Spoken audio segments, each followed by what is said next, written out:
Here we have Tammy Baker and Mickey and me, and so you got the three of us, and your questions on management are what are the deal. So we should probably do a set of introductions, and I'll let Mickey, you start, and we'll come this way. Okay, so I've been doing hardware, mostly software development, for over 45 years at a variety of different companies, including a couple you might have heard of. One was called Pixar, where I was in charge of developing their 3D graphic systems, RenderMan, and other products. And you reported to Steve. Well, yeah, there were three of us who reported into Steve at the time, and that was a challenge of managing up, if you will. Right, so that may drive some questions. And another one was Broderbund Software, where we did multimedia games in the 90s. So I was the CTO there. So during that time, I've been everything from programmer, system programmer, analyst, manager, director, CTO, and now I'm CEO of my own company, having to manage my own programmers, if you will. So I think I know a little bit about managing programmers, at least what I've experienced and what I've observed over those decades of experience. Terry Baker.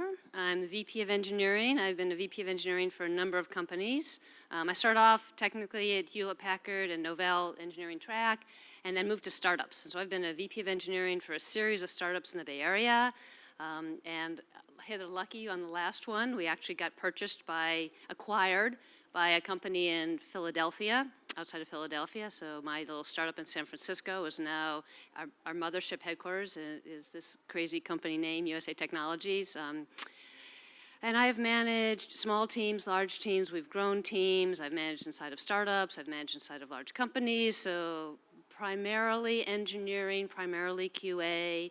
I've also managed support, documentation, so a variety of different type of functional areas.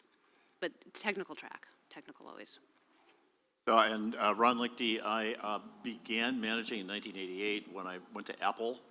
When Apple hired me to create and manage a product management group for development tools. So I stepped outside of engineering for a little while, and I have managed product management occasionally, but also project management, QA, Scrum Masters, product owners. If there's anybody on a product team, any part of a product team, I probably managed it. I've been a manager and a director of engineering and a VP of engineering and a VP of products, and gotten the title of CTO, although I'm not a software architect. I'm a software architect groupie. I like hanging out with software architects. I like learning from software architects, but I'm not. But I only play one on TV. For the last Mickey and I wrote a book together, Managing the Unmanageable, and it came out 6 years ago, simultaneous with when I began consulting as an interim VP of engineering. So I like helping to make software development organizations hum, to transforming chaos to clarity, and then turning it over to VPs of engineering who like running, humming organizations, which seems to be most VPs of engineering. And so that's probably my intro. So, Ron, are you calling these a group of unmanageables? Well, maybe they're managers, so we can't say. Okay, all right. Right. So questions, and so this is being recorded. So I'm going to hand a microphone to people so that, and don't start your question until you get the microphone, which they asked at the beginning of the last panel. Hi, so I attended some of the sessions yesterday, and I don't think Tammy was there, but Mickey and Ron was during the session, especially the survey part about the question of do engineering manager code, and then what was presented, and this really long, I felt it was somewhat intense than I expected conversation about it, where there were people in the audience who felt that managers should spend part of their time coding, software engineering managers, where the survey's results that were presented, a number of 39 people that were surveyed, most did not. And that was my first time experiencing this. It seems like people were really passionate on one side or the other. And I'm wondering, is that have you observed that similar scenario elsewhere, like throughout your career, or is this something just depending? It just happens to be a unique situation yesterday. I know, Tammy, you weren't there, and it was just more of people felt really passionate whether software engineering managers should write code or not. So, let me just clarify the question. Is it about the passion you're wondering about? So my question is that usual for people to be so divided on such a topic? And was it just a once in a blue moon circumstance I observed yesterday? Well, I haven't observed that kind of discussion a lot. But what I would say is that, really it comes down to an individual, what their inclination is. It also may come down to how effective they are as a manager as well. Some people feel like I've got to prove my worth to my team. And we believe that being a good manager requires that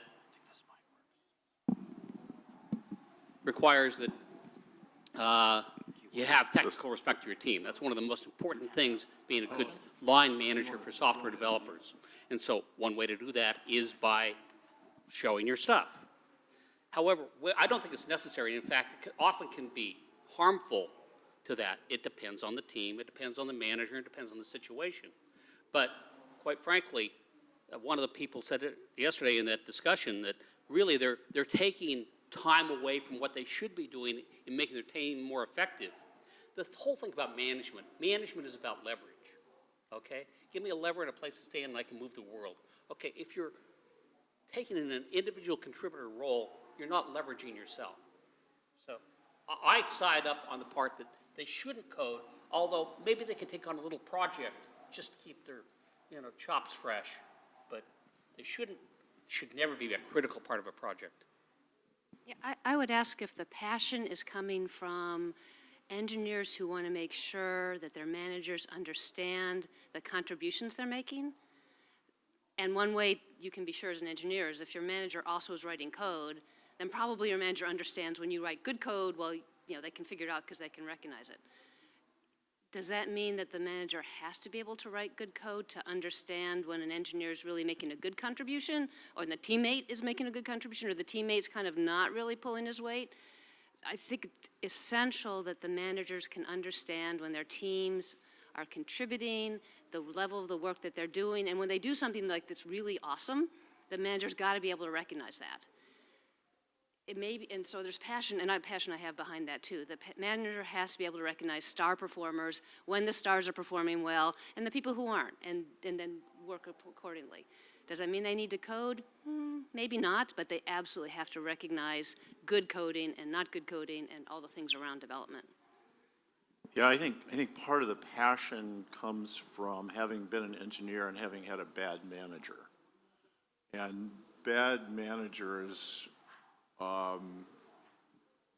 may be bad for multiple reasons, but as somebody in that panel yesterday, or in the talk yesterday said, I've had good managers who didn't code and maybe couldn't code, but they contributed so much from a people standpoint, from a managing standpoint, that I was really happy to have those people as managers.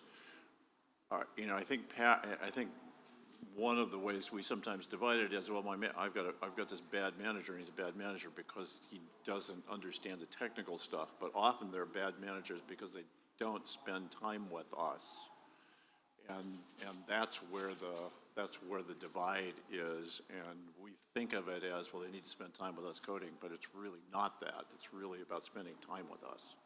So I think that's where part of the passion comes from. One. Walt's agreed to MC to pass the microphone for us at least, so thank you. All right, this is working great. Yeah, so this topic, I was also in the session yesterday and have reflected on it yesterday as well.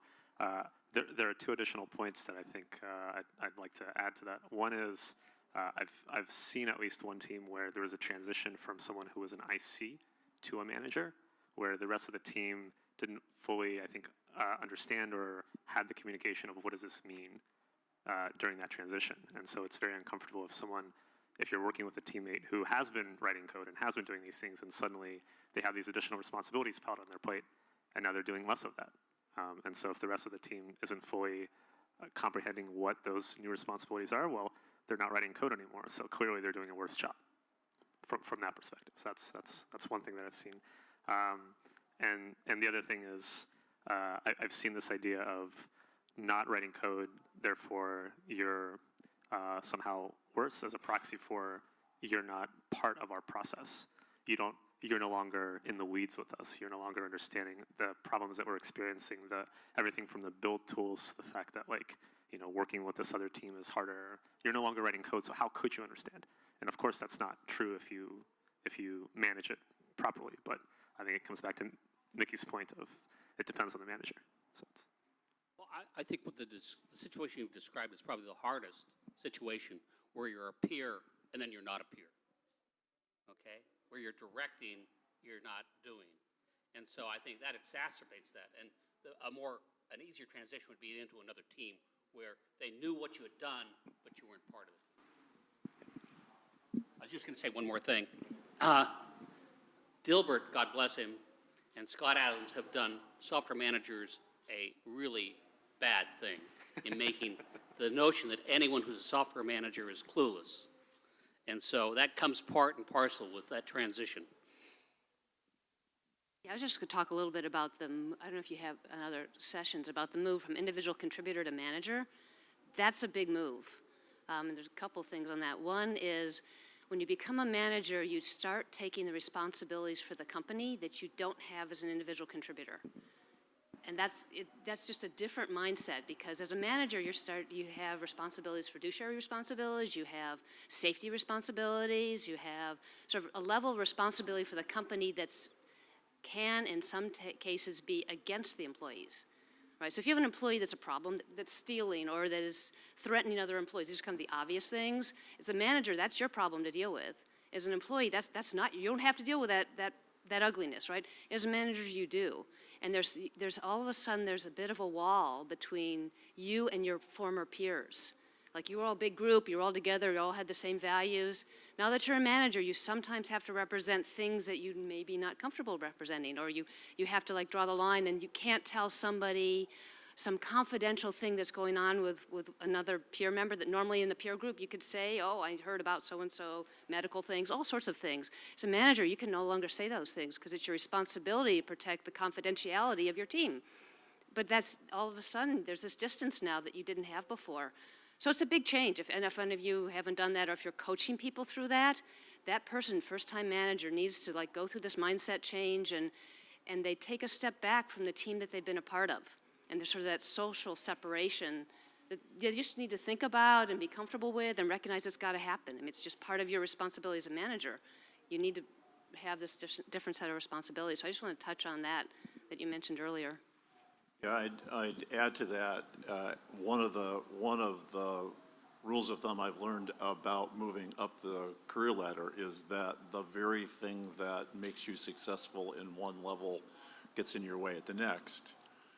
And the thing that most of us as engineers made us successful was the ability to shut out the world, to climb into a bubble with our code and become one with the computer.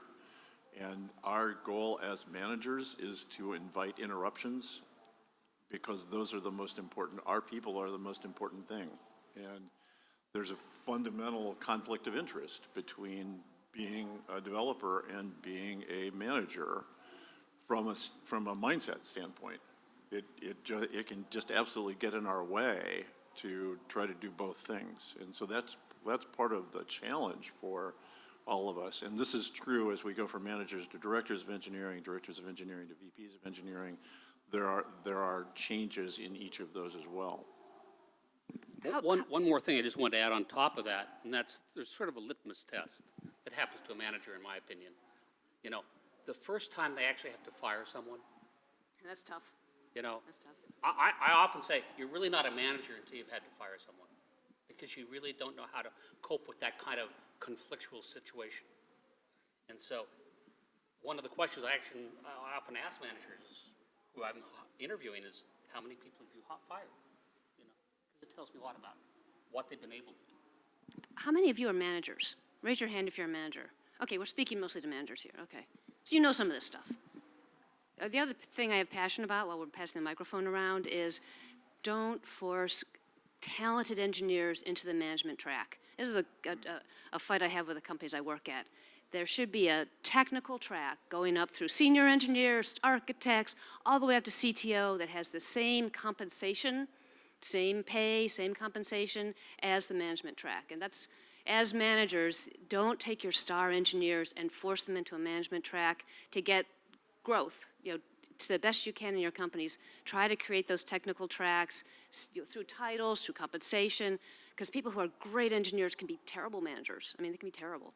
However, is it easy To create those technical tracks? no, this is a fight with your manager, but you should carry that flag But as it's a worthy technical fight. managers. As technical managers, carry that flag and help your upper level and perhaps non-technical managers to understand how important it is to have lead technical folks that want to do the nose to the grindstone, focus on the computer, shut out the rest of the world, and they can do some awesome things for the company.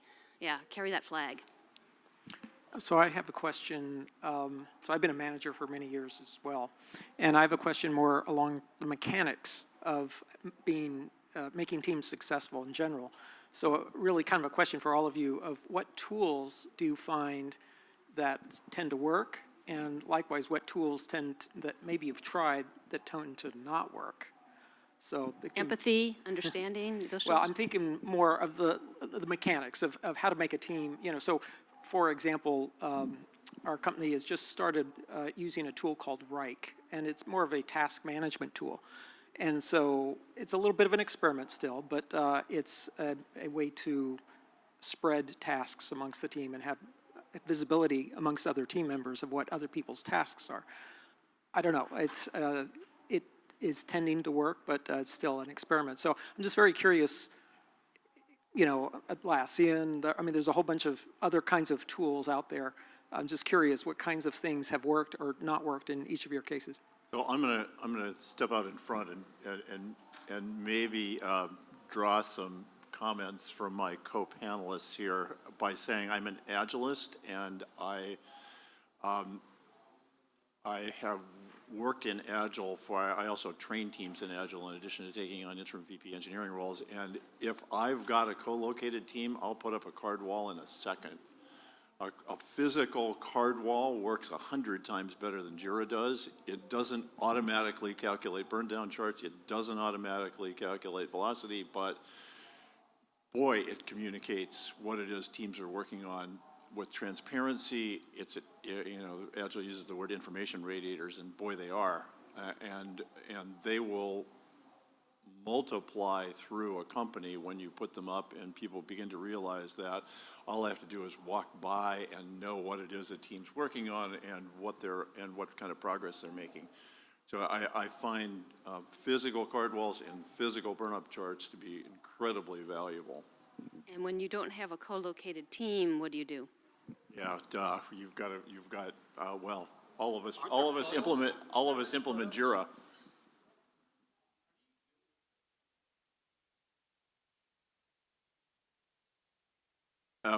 Who needs Jira if you've got a card wall?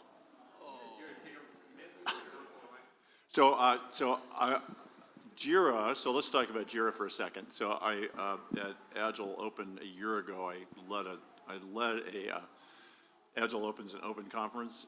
Anybody can, and so the one I put up was tools that help us to. So it's sort of your question, and there are 40 people who joined this confab, this topic, and the first question I asked was, how many people here hate Jira? And almost every hand went up, which was really interesting, but not surprising to me. Jira is possibly the most engineer-friendly tool around from a standpoint of it's customizable and we can make it into almost anything. It is also possibly the least C-level friendly tool around. I don't know a single CEO who would open Jira and get any meaning out of it, even after training. It doesn't communicate to some of the people we need to communicate to, and that's my problem with Jira. You know, almost every team I work with uses it, so it's not like I'm not taking it out of circulation. But if I had my druthers, we would first have a card wall, and then and then that would be a Scrum Master responsibility to make Jira equal to the card wall. The card wall is the source of truth. But there's lots of facets to Jira too. You know, there's wikis and there's, you know, issue tracking and so forth. You're not talking about that. Yeah, no, we need wikis. We need a place for team documentation. Wikis were created by Ward Cunningham for the purpose of developer documentation. Yeah. Right. Not for creating an encyclopedia for the I'm world. just clarifying. So if you don't have a co-located team, Ron, and so the walls don't work so well, what do you do? Yeah, so we've got to use a virtual card wall. And so it's going to be either Jira or it's going to be something else. Real-time board? Yeah, well, real-time board is useful for co-located retrospectives and so not non-co-located retrospectives, for distributed retrospectives and distributed relative sizing and some other things like that. So real-time board is one answer actually for distributed teams of being able to do some of the things that we do with physical things, and then for our card wall, more often than not, it's Jira. So you were asking in particular about things relating to the programming practice as opposed to the management practice. Is that right? Okay, so switching gears, do you have any advice for when you have someone on your team who continually asks about promotion and salary increases at every catch-up? You left off and title increase, right? Yeah, well, promotion. Yeah. Title, yeah. Okay. Yeah. So would you call them a squeaky wheel? In our catch-ups, yes. Yeah. Well, you know, all too often the squeaky wheel gets the grease. Yep, it's true. You know? Is that fair? It's not fair, but all too often it does happen. But your job as a manager is to be fair as you possibly can, and to try to, you know, not oil the wheel that's squeaking, or to oil the wheel that's squeaking would be to give them a raise, right? So you don't necessarily just want to give them a raise unless they're worthy of it. And part of the issue goes back to there's no clear criteria. Okay, and so that was my question really was, he's looking at things about coding practices tools, but one of the most effective tools a manager can have is a great set of career ladders, okay, that are well-defined with criteria that go from one step to the other. And it takes away a lot of that. And that was exactly where I was going to go, which is that career ladder, the job descriptions at each level. There's two aspects to promotion. One of them is somebody ready, and the other is, do we need somebody at that level? And so we've got to ask that from a company standpoint as well. Do we need do we need another CTO? Do we know whatever the next level for that person is? Do we need a CTO or do we need another one? So from the company standpoint, do we need one of those? And if we don't, then and this person deserves it, then we've got a different problem, which for us as managers may be that the best thing for this person is to have that role at some other company, but we need to recognize that we're going to lose a really talented person if that happens.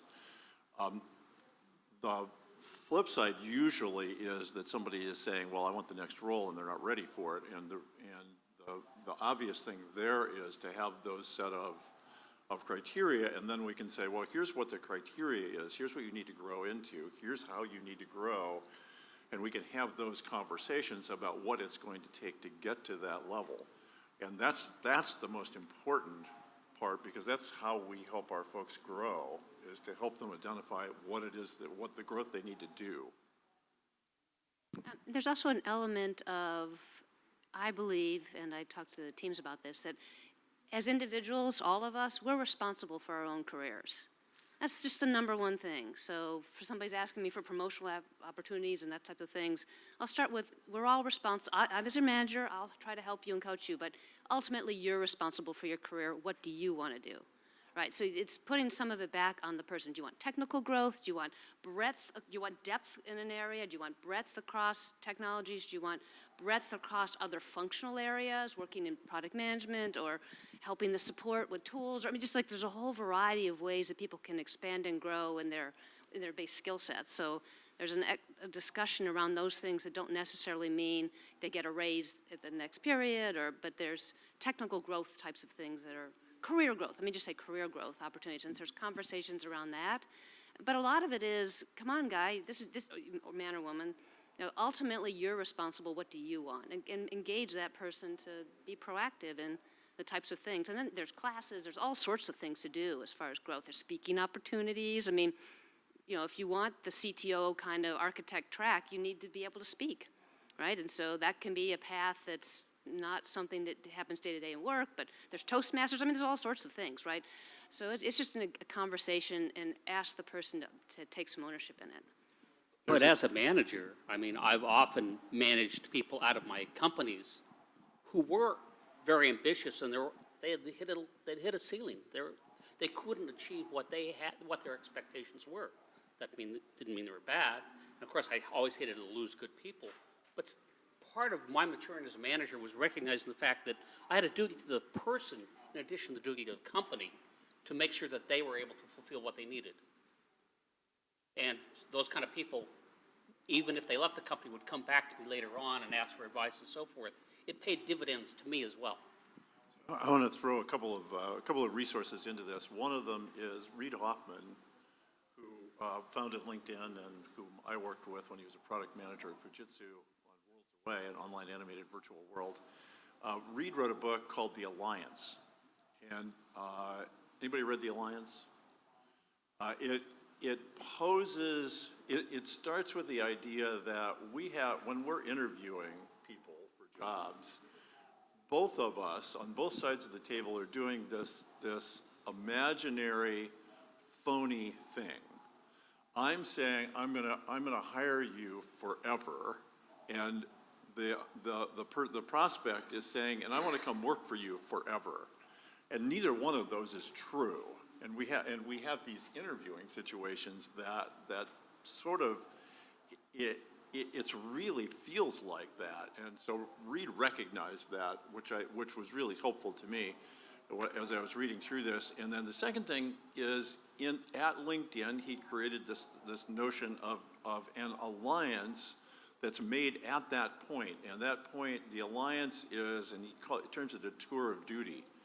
We're going to hire you for the next 3 years or 4 years or 5 years, and here's what we want to get at our company, and I need to know what it is what it is you want to grow into. 3 years from now, 4 years from now, 5 years from now, where do you want your career to be? And I will do my damnedest to help you to achieve that, and I want you to do your damnedest to help me achieve what our company is hiring you to do. And that's an alliance of interests. And now 3 years or 4 years or 5 years from now, when we've reached that, and hopefully you've reached your goal and your growth, can we, is there a place for that at our company, or do I need to help you find a next role at another company? It is that commitment to not just the company, but to the employee. And he makes that very explicit in the alliance, and I think that's a really useful way of thinking about it. It fit how I was thinking about it in my head, but I hadn't used those words and quite articulated it in that way. So it was really helpful to me. The second one is there's a really great, and I can't remember who wrote it, a really great career. So we wrote a career. If you want to go look at Managing the Unmanageable, it's got some sample career ladders and some sample write-ups of levels of engineers that may be helpful to you. And so I love cribbing from other people, and that may be helpful to you. There were some questions that came out in a career ladder blog post about 6 months ago, and give me a card and I'll send you the pointer to it, because I can't remember who wrote it or where it is, but it's a really good really good pairing with what we had done already. I carefully tucked it away. Yeah. Next question. Yeah, so I didn't get to attend a lot of the sessions yesterday, so I apologize if this came up and was addressed. But one of the problems I've been having in the past 2 years is hiring and retaining. And this question goes specifically probably to Tammy, because you look like out of the panel, you had the most startup experience. So the problem I've been having is people have either been leaving or I can't get people because the competition are people that are places that are offering like salaries that, you know, are like C-level startup equivalent. In the startups that I've been in, we cannot afford those prices. So, and I've seen this crop up literally in the past year and a half. Like the 3-4 years ago wasn't really a problem. Everything was like normal numbers. But now it's just gotten to the point that it's literally ridiculous. And you want to get top talent because, you know, managing the top tier makes it a whole lot easier. You get the best work, everything like that. But how do you end up getting it? And then afterwards, how do you retain them so they're not poached by someone offering like $500,000 of RSUs? There's no easy answer. I was praying that you had an answer. No. Finding good recruiters helps. You have to pay. But finding good recruiters that can help you with the search, that's a piece of it. A piece of it is, why do people join companies? They join companies for the compensation side, but they join companies because they believe in the vision, and they join companies because they like the vibe of the company. One of the things I was fortunate in my previous startup, now we're Pennsylvania-based, but currently what's left, the San Francisco office, is we were able to generate a really good vibe. And our founders were fabulous. It was just a really wonderful office atmosphere, and our interviewees picked that up during the interview process. And so it's appeal to the whole person, right? There's the whole compensation types of things, but there's also like, what are you trying to do? I mean, what is your company trying to do? How are you going to save the planet? And in my old company, we sold to vending operators, like people who put snack and soda vending machines. All right, so a little hard on the vision, right? Okay, we're going to sell sugary sodas to people who shouldn't drink them. But there's some really interesting technology pieces underneath, which is what was appealing about it, and Internet of Things and all that kind of good stuff. So that's a piece of it, like the technology area that they were working on. And then, again, the third part was who they work with. What's our culture like? What was it like to work here? How do we treat people? How much can you work at home? Can you be flexible in hours? There's all sorts of other things that appeal to people. And so it's understanding kind of the candidate, the holistic person. One of the questions I will often ask in initial screening is, Ron, describe to me your ideal job. And then I just listen, right? What is your ideal job?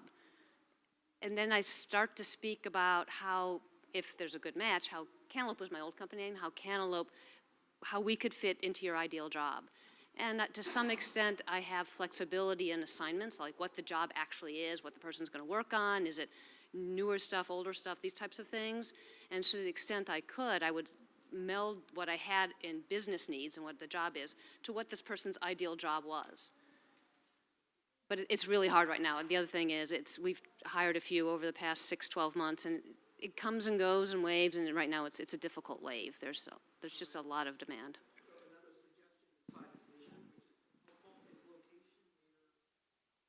Yeah, so here's another thing that you don't have a mic. Location. So I'm just going to repeat, yes, location. Like, we're close to BART, right, a particular office. And so quality of life. What is your commute like? That's a question we ask any candidate. Like, are you going to work in the office? Are you going to commute in? That's another part of it, is quality of life questions too. Yeah, so while I mentioned Apple and Schwab, I'm currently interim VP engineering for a startup that's got 5 developers in San Francisco and 7, 8 in Madrid, Spain. So we're obviously using distributed tools. I didn't ask him about his wall. for good reason. Yeah, so I could go back into that. So let me stick with retention and hiring for the moment. I think mission.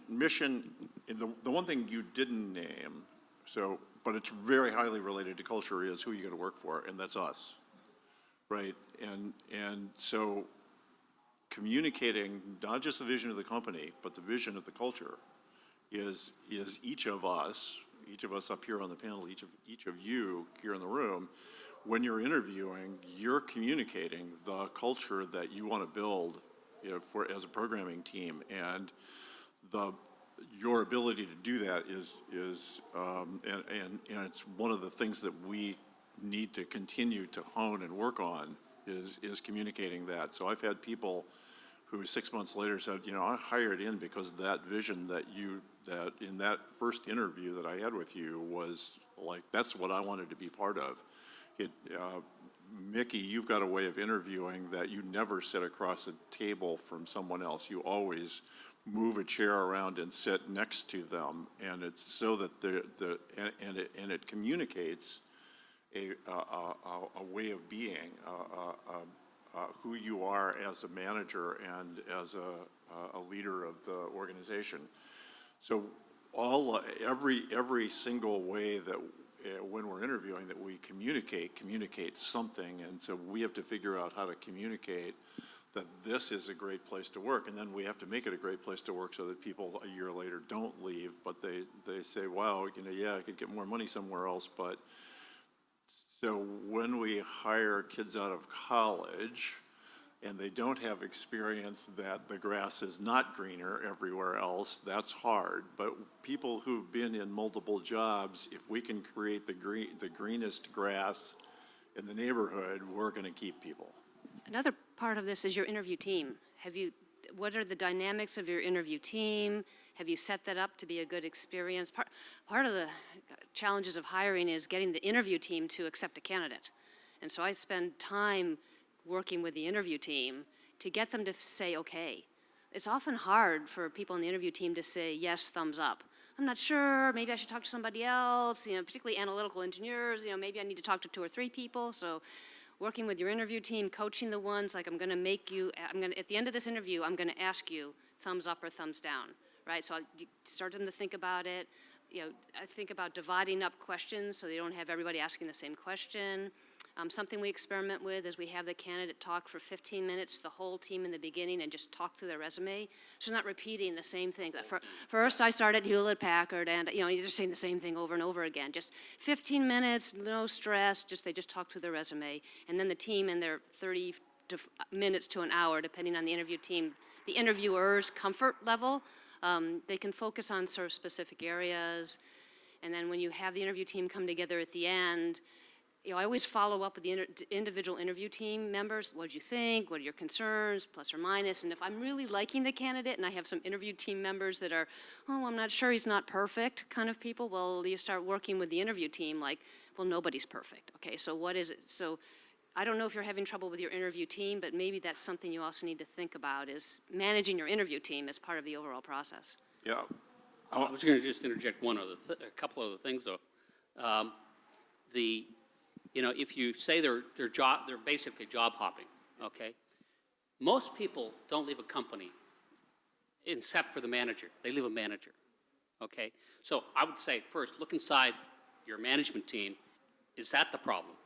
Okay. Second is if they're really leaving, they say they're leaving for compensation, you know, question them further because there's some other things hidden in there. And then finally, our mantra is always be recruiting. You know, you've got 900 opportunities here at this conference. Are you recruiting here? Is your company recruiting here? You know, find opportunities to recruit. And that goes to recruiting interns as well. Some of my best superstars I've ever had have been an intern I brought in, okay? They came back after they graduated and they blossomed. So, you know, and you're not going to be paying the high wages for those interns, although first year ones may be high. Yeah, and so to think about that, the question then also is, and so do you give interns substantial work? Do they become part of the team? I was talking yesterday in my talk on managing in an agile world. Everybody on a team should be a leader. I've heard that echoed multiple times in multiple ways across all of our talks yesterday. Every single person on your team should be a leader, and that means we have to create the culture that everyone, that when the intern speaks, everyone turns and listens with interest and respect and trust. And trust assumes that we hired the right interns, but that's our job. So we create that, and then that intern, we give that intern substantial work, and they make substantial contributions, and they have a good feeling, and they want to come back, and they want to be part of this team again. And so this is part of recreating this thing. I want to, Tammy raised a really great point about your interview team, and I want to layer another piece on that, which is you can have somebody on your interview team that has every candidate running the other direction, because they're that when they're an interviewer, they're cynical, or they only tell you the bad stuff, or they tell you how bad our code is, or they and as opposed to where we're going. And so you really need somehow to get inside how are your interviewers doing. You need to manage your interview team from that standpoint as well, and not let that person be on the interview team, or coach them around the positive parts. Yeah, we've got all this technical debt, and here's where we're solving it. So it's the path forward has to be part of that story as well. While the microphone's passing, another thing we've done with interview teams is some people like to pair as interviewers, particularly somebody who hasn't done a lot of interviewing. They'd like to pair with somebody who does. And so that sometimes is a way to just train an interviewer on how to do things. It takes a little bit of the pressure off, like, I'm not sure what to ask next, but okay, Ron will cover the next question while I think about what I want to do next. Yeah, I recently, for one of my startups, did a 4-hour interviewing training session. And it turns out it's hard for most programmers to step into interviewing for the first time. And the tendency that we have to do, and I think we wrote about this in our book, is we tend to have this, oh yeah, I've got a candidate, oh, I've got a resume on my desk, I guess I should know what's in the resume, I'll read it on the way down the stairs to meet the candidate, as opposed to actually preparing for the interviewing process. That makes a good impression. Go to their LinkedIn page, learn something about them, learn something about something they may have done that's not just on their resume. If you can show an interest in that person as a person, that's part of your culture, right? That gets that culture part across, and you're just not another warm body that I need to fill in the chair. I'm interested in you and what you've done and some crazy thing you did in high school or whatever you found in like their social networking backgrounds. So on the note of retention, I had a question for folks here. One aspect of people staying is feeling that they're wanted more than just 3, 6, 12 months, but for some number of years down the road. And one effective way that I've found to structure this conversation is around like career development. What does the next year look like for you? What does the next 2 years look like for you? But I'd be interested in ways that you all have found those conversations to be effective, and ways that you've found those conversations to not be effective. Like what makes a successful career goals conversation that looks a little bit down the road? Engagement on part of the person, right? So oftentimes when I first get started with those, they're like, I don't know. Okay, we'll come back. So it's a step at a time. Well, think about it, and let's a little bit later, what you've thought about it over a week. Like what couple things have you come up with? And it's kind of like a lily pad to lily pad type of thing. I've thought about maybe I want to do this. Okay, well, what would this be? And we're on the speaking path here, so it's like, if you wanted to do speaking, you could do these kinds of things. One person wanted to like lead other people, and so it's then became, all right, so this person wanted to have an opportunity to mentor and lead other sort of more junior engineers. What can I do in a job assignment point of view where we could put this more senior guy in a role where he could mentor or junior engineer. And so that became a constructive sort of two-way thing where there's something that I could do perhaps in his next assignment that paired him with somebody who didn't know the stuff he knew. And so it's an ongoing engagement and conversation. Quite frankly, most people are so hungry for a conversation around it. I've never had anyone say, I don't want to talk about that. I think there are ways in which we also try to grow our folks. One of the things I've done with teams is to have lunchtime, bring in lunch, have lunchtime, team rotating, sharing architecture kinds of conversations. It both develops the speaking kind of side of things, but it also develops the respect on the team for each other. Every single person on our teams is making a contribution, and having them actually speak to the contribution that they're making in the presence and whiteboard what it is they're working on for the rest of that team is a really valuable and a growth-oriented kind of thing that helps people, that helps teams to gel, but it also helps individuals to grow. And brown bag lunches that aren't just amongst that team, other people in the company or other people from outside. It's easy to get a vendor to come in and talk about a tool, you know, that that fires a conversation up, you know, where people are not just doing their work.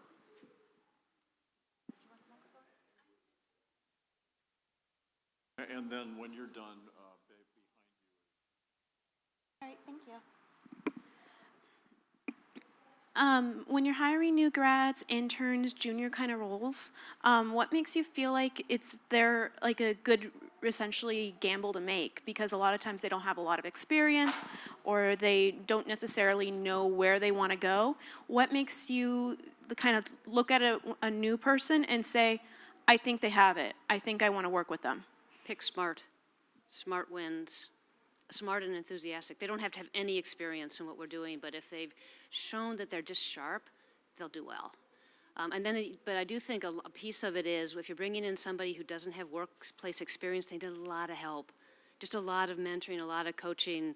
So as a manager, they're extra effort, extra needy, and so you need to structure a really good internship. I've had some, Hewlett-Packard did these a lot, and so we've had some great internships and some ones that didn't go so well. Like, how happy was the intern at the end of the event? And if they didn't have a meaningful job where the people on the team would listen to them in the round tables and they were making a contribution to the product, if they kind of got stuffed off until here, write test scripts, but here we can show you what what the coffee thing is like and what a business is like, that doesn't work well.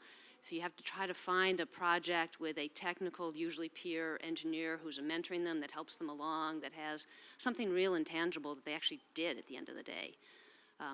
So they take extra effort, but we always just pick smart. Somebody who's just sharp. But I would pick passion over smart. They have to be smart, but someone who's smart and passionate really gets my attention. Now, the passion doesn't have to bubble out, but it can be from their background or they have a portfolio that shows some passion, some way to stand out. Hi, I'm going to shorten mine. I had two questions, but I want to give everyone an opportunity. So I'm a senior software developer. Well, sorry, they call them here engineers. I'm a senior engineer. So my predicament is I have a couple 100 million lines of code and a fat book of a standard and a couple of IPs. And I'm asked to, hey, get to know, just know this. I'm like, okay. But within my first 5 minutes of just even looking at the source code, I see certain functions that are labeled obsolete by the C++ and the C standard.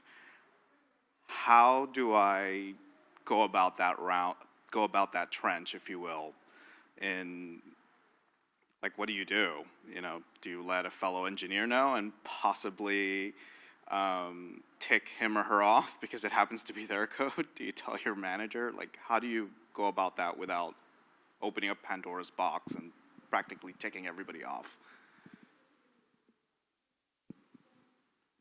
I missed the very first part of what you said. Could you restate the question again? Sorry. I have a couple of 100 million lines of code, technical specifications, and I'm supposed to get to know this, all of this, like just know it. And I'm knowing So that's your assignment. Yeah, that's my assignment until I come across something. I'm like, oh, I had never seen these calls before, these system calls, and then I found out they're obsolete and labeled don't use them. And this is code that has several years of work behind it. So your objective is to know this code for what end? To what end? To improve you or to improve something else? it's just an assignment I was given. I'm the new guy in this office. Yeah, so there's a couple, there's a couple of places, okay, so there's a couple of places this can go. One is to technical debt, and that sounds like really high technical debt in those areas. And we don't pay down all technical debt. We pay down the technical debt that's important.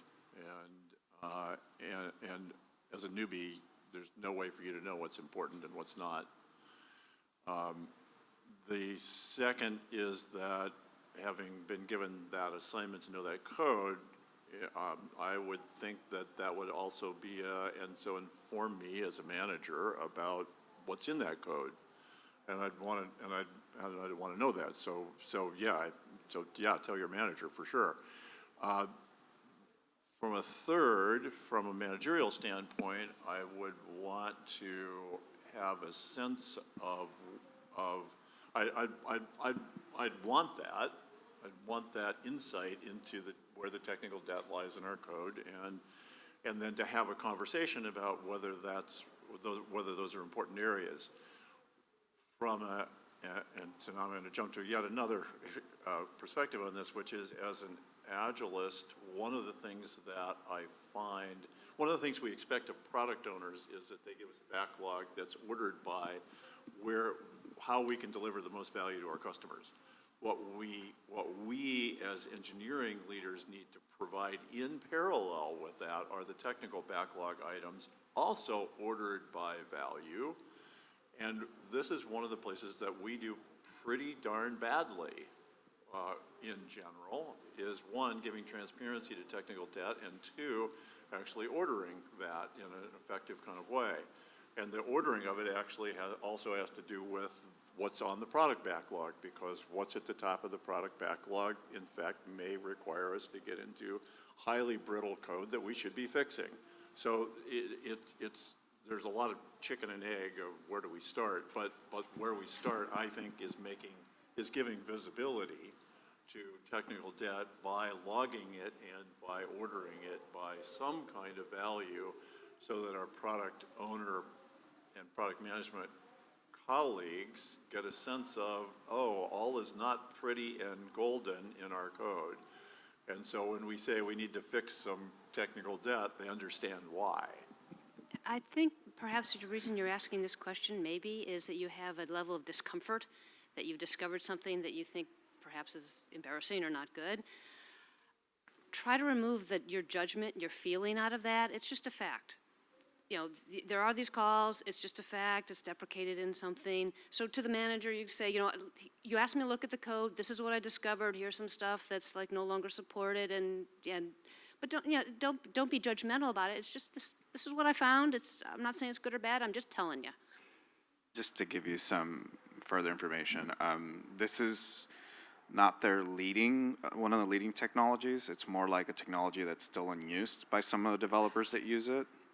I work in R&D, so I'm not working on the latest. I'm working on the previous stuff, and they're moving on to something else. But yeah, I looked in the mirror and I'm like, how would I feel if someone told me, hey, you use something that's obsolete? Well, I think you need to distance yourself from the personalization of it, like you were saying. Mm-hmm. But quite frankly, I would see this as an opportunity as opposed to a problem. Okay, something you've got has to have, some architecture or some design or some method behind it. I would try to abstract it into a picture. Okay, draw a picture of what this code's about. It doesn't get into the calls. Identify the areas where there's issues. Identify the areas where it's good. But I also wouldn't try to drag it out. Get it done quickly. It just happened. It's recent. It happened on Friday. I was like, darn it, my first week here. Abstract it. Hi, I just want to go to the reverse of the opposite side of the intern. I want to talk about the people with about 20 years experience of people in organizations at the senior manager level or at the director level. You see a lot of plateau. In a sense, plateau.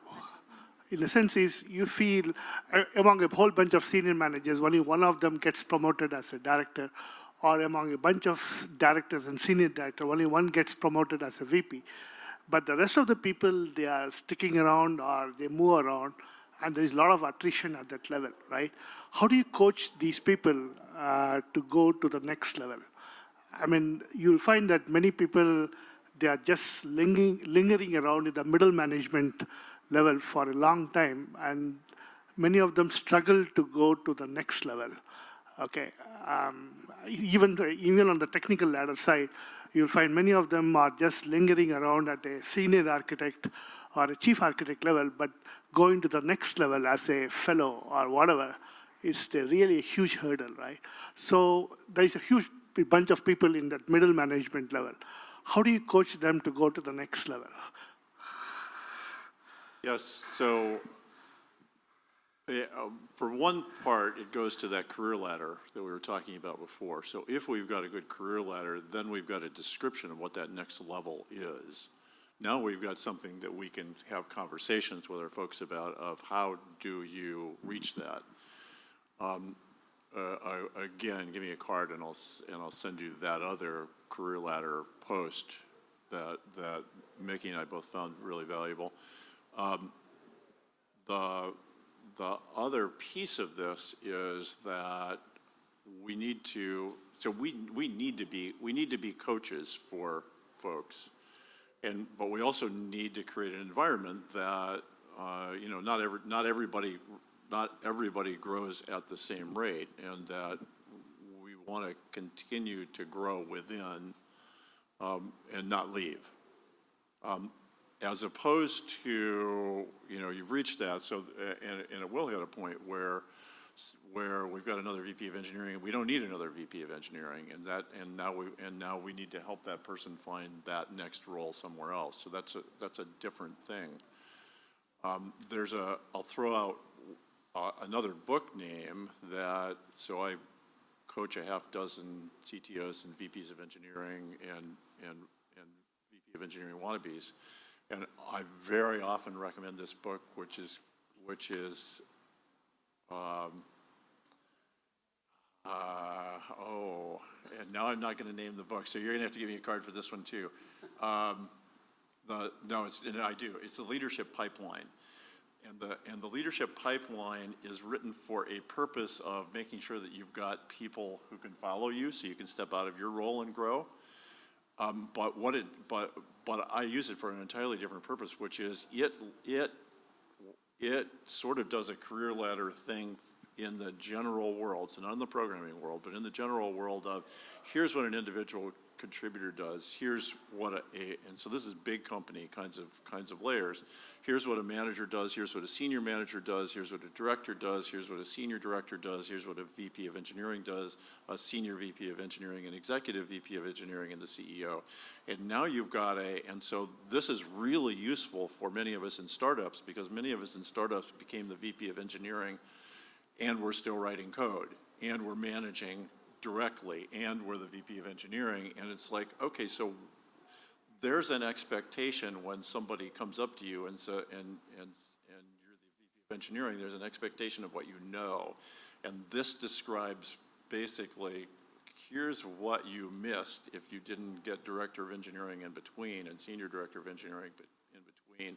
Here's the growth that everyone else, when they walk up to you and says, oh, you're a VP of engineering, they expect you to have learned. And so that's a really, so here's one of the values of stepping into this session is go get a copy of, I checked mine out from the library in San Francisco, get a copy of the Leadership Pipeline, because it describes what everyone else expects that you already know when you're at that level. And you can look at it from so what do I need to know to get to that level as well. So another book for that, can we hand him the microphone? So I heard that the problem that you're having is that someone wants to advance and they've been in a position for 20 years and they're having trouble advancing. Okay, there's a book called First Break All the Rules, and it basically says that people are often advanced into positions that they'll ultimately fail in.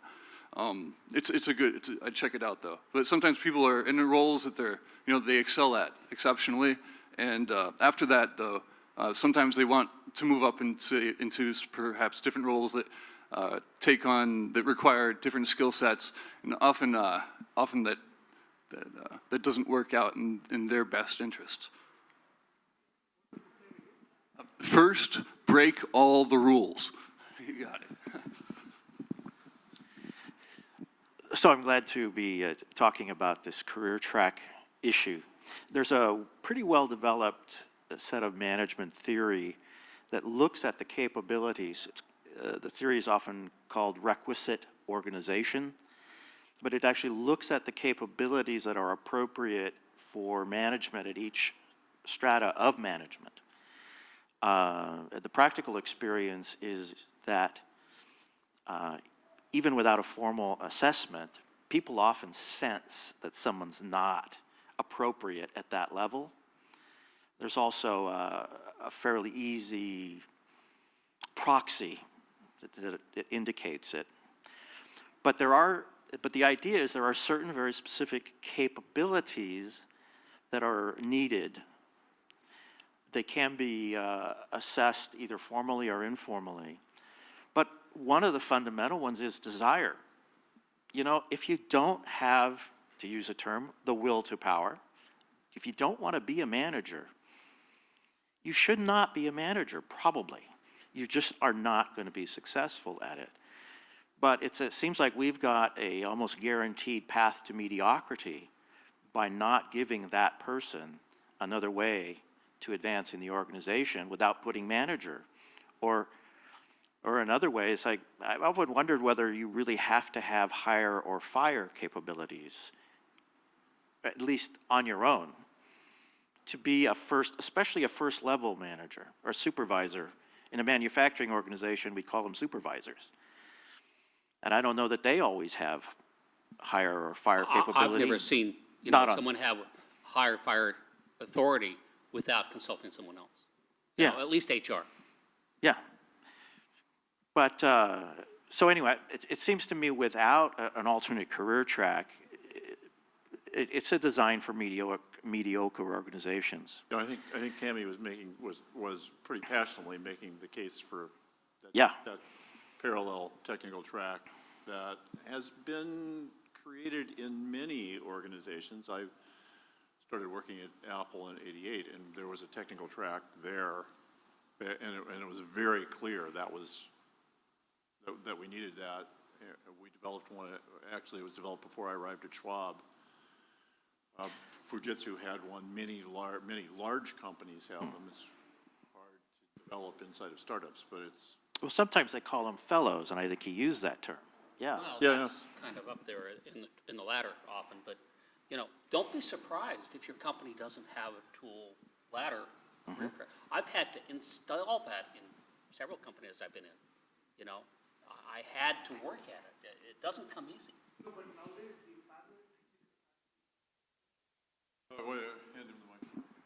Yeah, nowadays the parallel technical track is dwindling down. In fact, previously you had this architect's role, right? But now if you take a look at Facebook or Netflix or Google or many of these, Amazon, the technical track is not there anymore, right? They're shutting it down. So you just still have flat structure, maybe up till technical lead, but you just have only the manager structure, right? So, but not everyone are tuned to be managers or want to become managers. So where do they go, right? They remain a senior technical contributor, but then where is the next path for them after 20 years or 25 years? Yeah, so we need a technical track. Yeah, but I'm finding in general in the industry, data scientists are growing. As a result, the architect track is coming down, and the whole thing is shutting down. Well, maybe some of those architecture roles aren't required anymore. The world's changed. Maybe they're in the wrong role. Then where do they go? Maybe they should do something else. So I want to point out that we are 9 minutes over time. So, any last comments? Just thank you all for coming. It's been a good conversation. I wish we could go on. Yeah, Thank you. clearly it has been. So thank you all. Take care.